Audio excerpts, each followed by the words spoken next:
네, 시선 주중의 대미를 장식하는 비컨 뉴스 시간입니다. 이종훈 작가와 함께합니다. 어서 오세요. 안녕하세요. 자, 오늘 어떤 이야기입니까? 네, 오늘은 이미 이제 고인이 되신 박원순 서울시장의 죽음과 관련한 우리 언론들의 문제점에 대해서 한번 짚어볼까 하는데요. 네.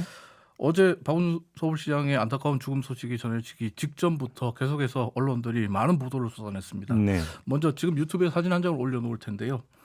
지금 보시는 사진은 어제 오후 6시 45분쯤에 나온 월간조선의 기사입니다. 네. 보시는 것처럼 속보라는 타이틀이 붙어 있고요. 그리고 박원순 시장 시신 발견, 성균관대 부근에서 발견이라는 헤드라인이 있습니다. 아, 이건 시점도 틀리고 장소도 틀린 거잖아요. 완전 네. 오보잖아요. 이거. 네, 그래서 완전 오보죠. 예. 5시간 앞선 예언성 기사, 오보라고 할 수 있겠죠. 월간조선의 이 기사는 경찰이 직접 나서서 오보라고 확인해 주면서 이내 삭제되긴 했습니다. 네. 하지만 네. 이 월간조선의 기사가 나온 직후에 인터넷과 SNS에는 잠시 동안 그야말로 혼란에 빠졌고 네. 고인의 명복을 비는 댓글부터 진위 여부를 확인해 주는 댓글들로 가득했는데 저의 SNS에도 정말 수많은 사람들이 문의하고 또 이 기사를 캡처해서 보내줬었거든요.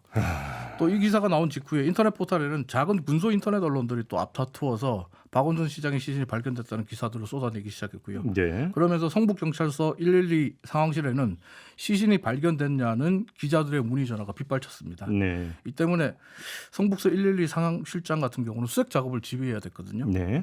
하지만 걸려오는 기자들의 문의 전화들 때문에 지금은 1분이라도 더 빨리 수색 작업을 지휘해야 되는 상황입니다. 양해해 주십시오라면서 정말 거듭 계속해서 사과하는 말들을 하기에 바빴습니다.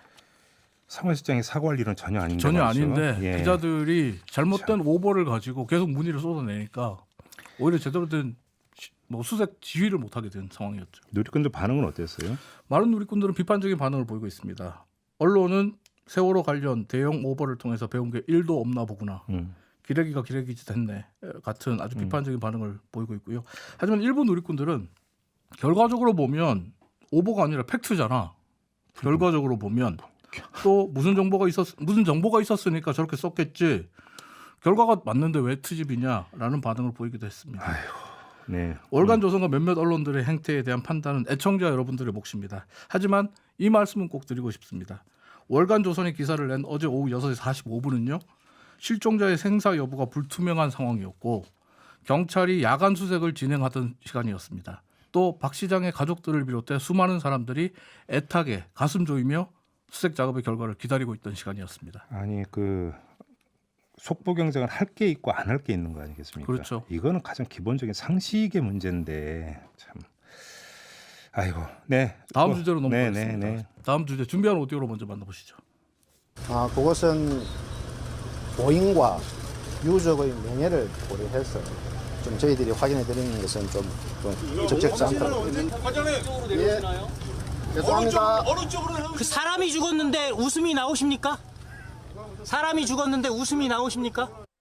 잠깐만 이건 무슨 이야기예요? 방금 들으신 오디오는 앞서 뉴스에서 잠깐 언급했습니다만 오늘 새벽 2시경에 최익수 서울지방경찰청 형사과장이 취재진 앞에서 발표했던 현장 브리핑 장면인데 그러니까 이제 기자들과 시신을- 질의응답을 하던 장면이었어요. 그 시점 이제 시신을 수습한 다음에 되는 거죠. 네, 그렇죠. 예. 새벽 2시였으니까요. 예. 네. 근데 현장 브리핑 기자들의 질문에 이제 응대한 말미에 방금 들으신 저 질문이 나왔어요. 사람이 죽었는데 웃음이 나오십니까? 라는 질문이 나왔어요. 예.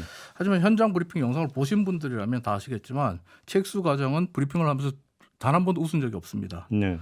다만 브리핑과 질의응답이 끝난 후에도 기자들의 질문이 계속해서 이어지니까 좀 난처하다는 표정을 지은 적은 있어요. 그리고 이걸로 마무리하겠다라고 말을 했는데 아까 이제 오디오에 나온 게 이제 그거는 뭐 명예를 생각해서 말씀을 못 드린다는 게 사인이 뭐냐라는 질문이 쏟아진 거에 대한 대답이었던 거죠. 네. 실질적으로 굉장히 현장에서 부적절한 질문들이 많이 나왔어요. 한국기자협회가 정한 자살 보도에 대한 보도 준칙을 위반하는 질문들이 쏟아졌습니다. 저도 이 라이브로 이 방송을 보면서 오히려 화가 났었거든요. 안전해 주셔도 돼요. 네, 그런 건. 전하진 예. 않겠습니다. 예. 그러다 보니까 인터넷과 SNS에는 사람이 죽었는데 웃음이 나옵니까라는 저 질문을 놓고 갑론을박 논쟁이 벌어졌는데요. 네. 웃었다 안 웃었다부터 현장 브리핑에서 저런 질문을 하는 게 적절하냐 안 하냐까지 여러 가지 논쟁이 벌어졌고요. 결국에는 질문을 한 사람이 누군지 찾아내는 일까지 벌어졌습니다. 누가 한 건데요? 엄밀히 말하면 기자가 아니고 유튜버가 있어요. 네. YTN 기사나 다른 언론들의 기사를 보면 기자가 했다라고 나오는데 아닙니다. 유튜버입니다. 예. 어떤 유튜버냐?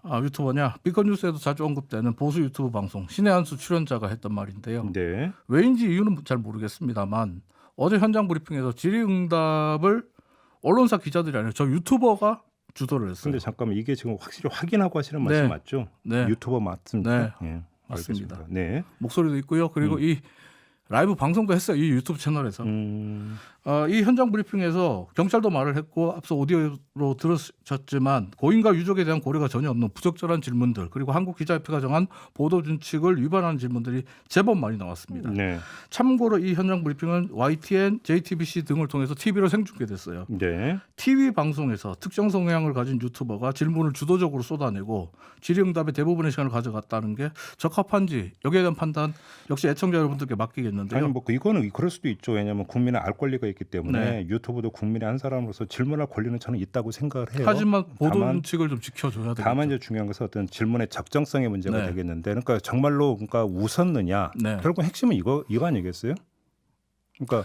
그러니까 그 이런 상황에서 지금 웃음이 나옵니까라고 하는 어떤 질문이 그 전후 맥락상 나올 수 있는 질문이냐고 질문이 더 아니죠. 그리고 그러니까- 의도를 가진 질문이 아니냐는 뭐 이야기까지 뭐 인터넷에서 나오고 있는데 네. 개인적으로 궁금한 게 있습니다. 현장에 있던 언론사 취재 기자들, 저 유튜버가 질문을 독식하다시피 하면서 쏟아낼 때, 또 보도 준칙에 어긋나는 부적절한 질문들을 쏟아낼 때, 네. 도대체 무슨 생각을 했는지 정말 궁금합니다. 여기까지만 하겠습니다. 웃은 건 아닌 거죠? 안 웃었어요. 그러니까요. 그렇다면 이 질문은 부적절한 질문인 네. 거겠죠. 알겠습니다. 자, 이렇게 마무리하죠. 이정훈 작가였습니다. 고맙습니다. 감사합니다.